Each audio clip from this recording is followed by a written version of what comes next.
Assalamualaikum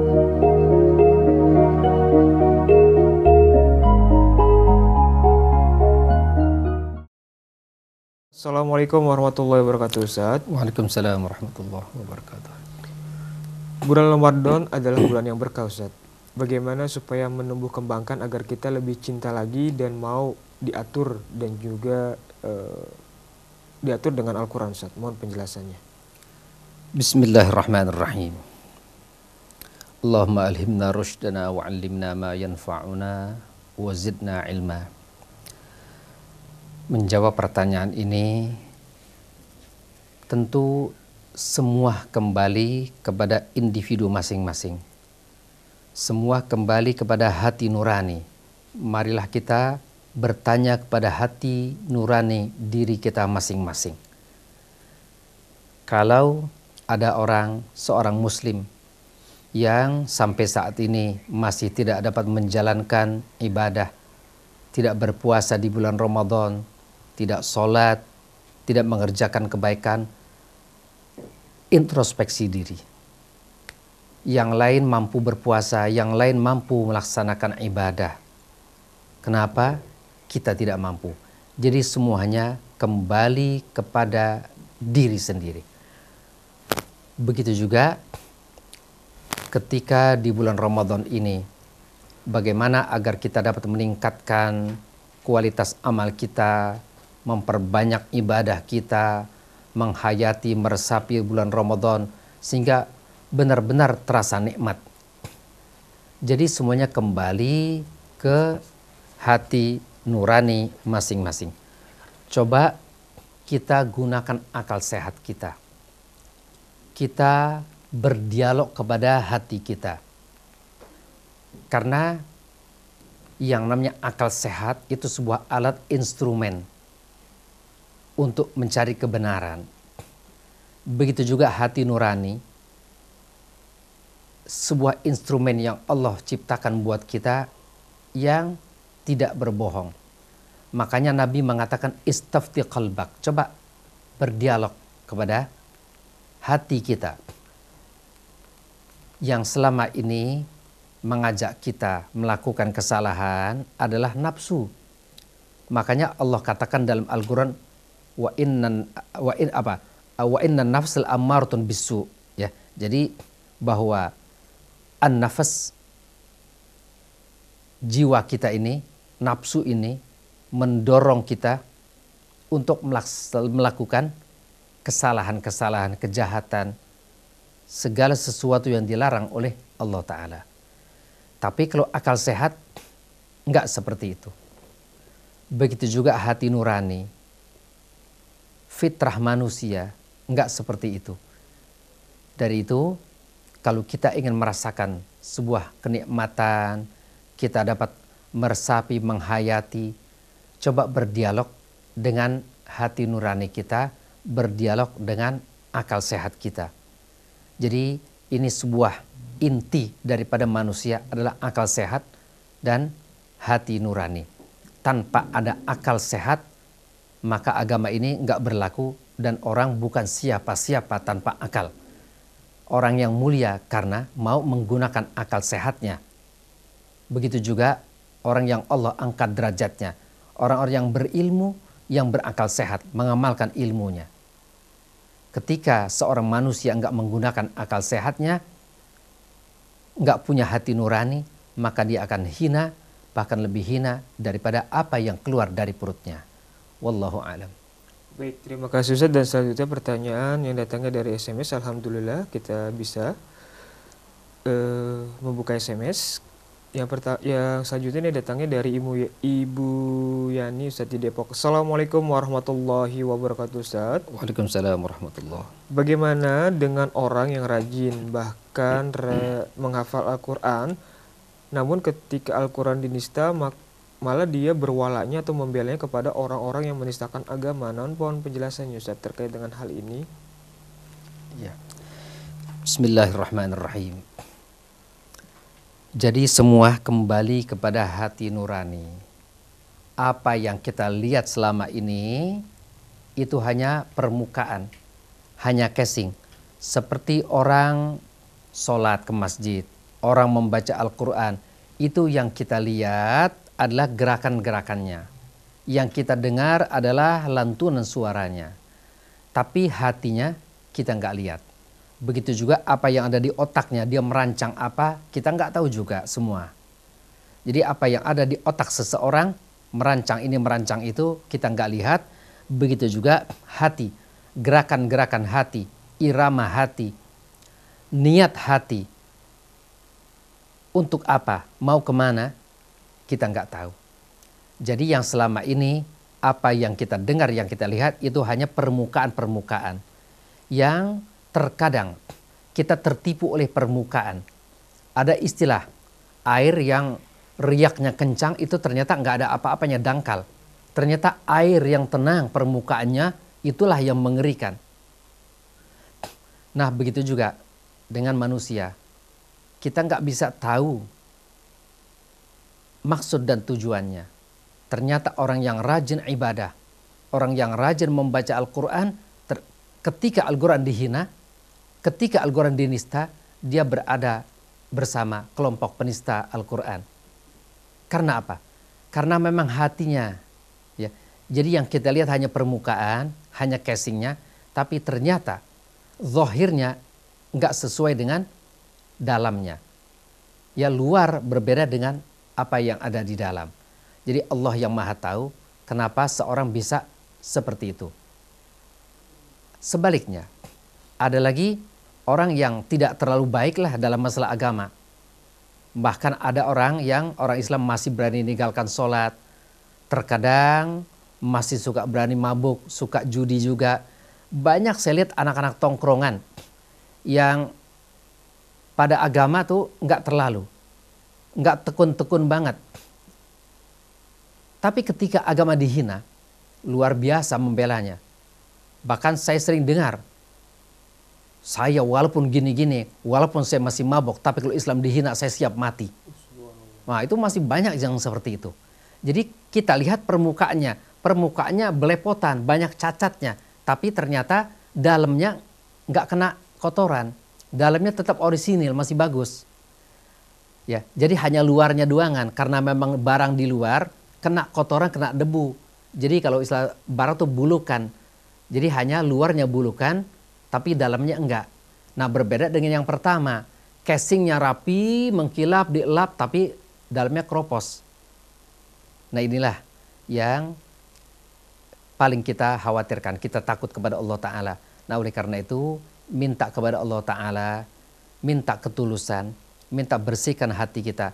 Jangan sampai luarnya ibadah, luarnya bagus, mentereng, tapi dalamnya keropos. Apa artinya? Kalau iman, Islam kita, ketakwaan kita, hidayah kita, taufik kita, semuanya keropos, hanya casingnya yang bagus. Itu amat mengerikan. Nah itulah sebuah contoh yang ditanyakan tadi. Ahli ibadah, suka baca Quran, tapi ketika Al-Quran dihinakan, mereka berada pada kelompok penghina dan penista Al-Quran. Wallahu a'lam. Baik, terima kasih Ustaz. Dan selanjutnya pertanyaan datangnya dari hamba Allah di nomor 081 80 63 sekian. Assalamualaikum warahmatullahi wabarakatuh Ustaz. Waalaikumsalam warahmatullahi. Bagaimana mengikuti imam traweh cepat sampai Al-Fatihahnya pun satu Al-Fatihah itu satu nafas? Mohon penjelasannya Ustaz. Ya. Bismillahirrahmanirrahim. Memang saat ini banyak seperti itu, apalagi bukan sekedar cepat, tapi juga sudah nggak mengikuti aturan, baik itu makharijul hurufnya ataupun tahsin atau tajwidnya. Jadi bukan sekedar cepat, tapi nggak mengikuti kaidah-kaidah, rambu-rambu, itu sudah parah. Apalagi kalau di samping bacanya nggak bagus, rukunnya juga, gerakan-gerakannya nggak sesuai dengan yang ditetapkan oleh ilmu fikih. Apalagi kalau hati juga nggak benar. Walaupun kita nggak nilai orang, nggak nilai hati orang, kita melihat zahirnya. Jadi kita lihat zahirnya nggak bagus, bacaannya cacat, terlalu cepat, gerakan-gerakannya pun terlalu cepat, nggak ada tumak ninahnya. Cari tempat yang lain, cari masjid yang lain. Atau kalau bisa pilih imam yang lain. Karena sulit. Seorang imam ini ibarat sopir. Kalau sopir ugal-ugalan, taruhannya nyawa kita. Kalau sopir masuk ke jurang, mobilnya ke jurang, ya kita ikut ke jurang juga. Padahal kita nggak ada niat terjerumus ke jurang. Tapi karena sopirnya mabuk, ugal-ugalan, yang akhirnya mobil terposok ke jurang, kita juga jadi korbannya. Nah oleh karena itu, cari kendaraan yang lain, cari masjid yang lain, musola yang lain, cari imam yang kita merasa nyaman bermakmum dengannya. Ya itu karena kita nggak mampu ya. Termasuk saya juga nggak mampu mengubah keadaan. Banyak tokoh-tokoh yang biasa jadi imam tapi kurang layak. Nah bagaimana sikap kita? Saya juga sampai saat ini belum bisa memecahkan persoalan ini. Karena berhadapan dengan senior-senior kita, berhadapan dengan tokoh masyarakat, berhadapan dengan para sesepuh. Kita juga sangat menjaga perasaan mereka. Nah sampai saat ini saya juga paling sebatas saya sampaikan. Adapun mengubah keadaan, saya juga belum mampu. Wallahu a'lam. Baik, terima kasih Ustadz. Dan selanjutnya pertanyaan yang datangnya dari hamba Allah. Assalamualaikum warahmatullahi wabarakatuh Ustadz. Waalaikumsalam warahmatullahi. Masya Allah, setiap kami mendengar tausiah Ustadz, hati saya terasa sejuk nih Ustadz. Dan juga sangat menyentuh karena tausiahnya lembut namun tegas dan penjelasan yang disampaikan dari hamba Allah di Sukabumi. Oh, bentuk kekaguman ini Ustaz. Karena Allah. Mungkin mau ditanggapi Ustaz? Ya, lewat aja deh. Ya. Baik, mungkin ada hal yang ingin disampaikan Ustaz terkait dengan pembahasan kita di siang hari ini. Tafadhol Ustaz. Para pendengar dan pemirsa TV Rasil, hari ini kebetulan saya nggak bisa sampai 2:30. Jadi insya Allah lebih cepat dari biasanya. Nah kebetulan karena kita semalam baru saja memperingati Nuzulul Quran, kita usahakan cinta Al-Quran, paksakan diri kita untuk cinta Al-Quran. Berusaha baca Al-Quran, jangan sampai di tahun ini kita nggak pernah khatam Al-Quran. Kalau tahun-tahun yang kemarin mungkin kita nggak khatam, jangan sampai tahun ini kita nggak khatam lagi. Kalau di bulan-bulan yang lain kita nggak bisa mengkhatamkan Al-Quran walau sekali, kenapa di bulan Ramadan kita nggak bisa khatam Al-Quran juga? Ada apa?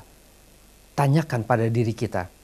Kalau kita nonton TV berjam-jam bisa, kita main HP berjam-jam bisa, baca koran, ngobrol-ngobrol, bisa kita lakukan itu semua. Kenapa hanya khatam Al-Quran dalam 1 bulan kita nggak mampu? Ada apa pada diri kita? Patut kita curiga pada diri kita. Jangan-jangan ada sesuatu yang tidak baik yang menghalangi kita untuk melakukan kebaikan. Apa itu penghalangnya?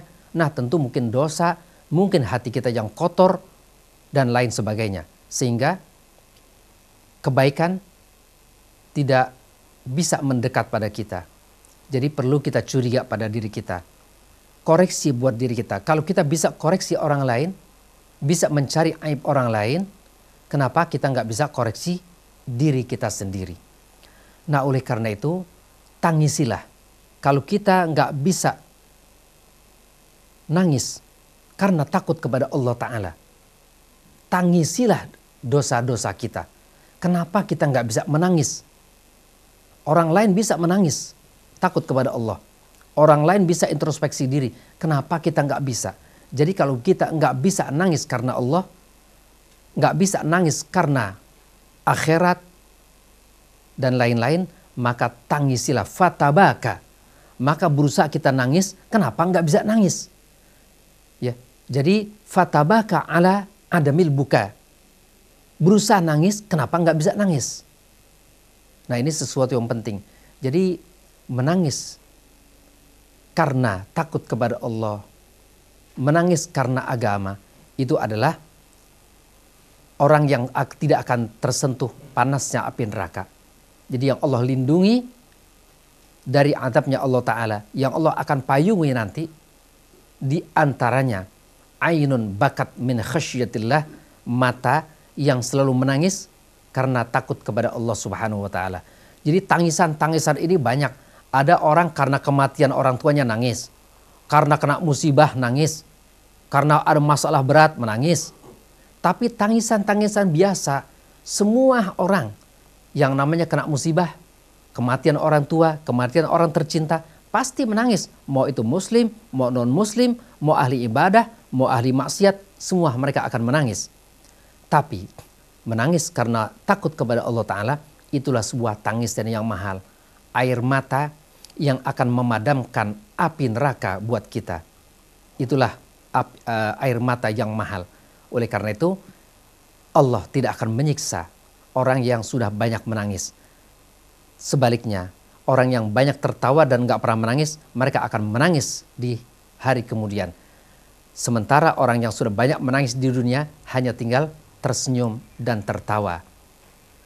Ma'asyur muslimin, para pendengar dan pemirsa TV Rasil, semoga Allah Subhanahu wa Ta'ala memberikan kemampuan, taufik, dan Allah tetapkan iman Islam kita. Allah berikan husnul khotimah. Allah terima amal ibadah kita. Allah ampuni segala dosa-dosa kita. Dan semoga Ramadan tahun ini merupakan tahun terbaik buat kita dan segalanya buat kita. Semoga Allah Ta'ala ampuni dosa-dosa kita dan menerima amal ibadah kita. Amin ya rabbal alamin. Wa ma taufiqi illa billah. Alaihi tawakkaltu wa ilaihi unib. Subhanakallahumma wa bihamdik. Asyhadu an la ilaha illa anta astaghfiruka wa atubu ilaik. Wa sallallahu ala nabiyyina Muhammadin wa alihi wa sahbihi wa sallam. Walhamdulillahi rabbil alamin. Wassalamualaikum warahmatullahi wabarakatuh. Li khamsatun ukfi bi نار الجحيم الحاطمة المصطفى والمرتضى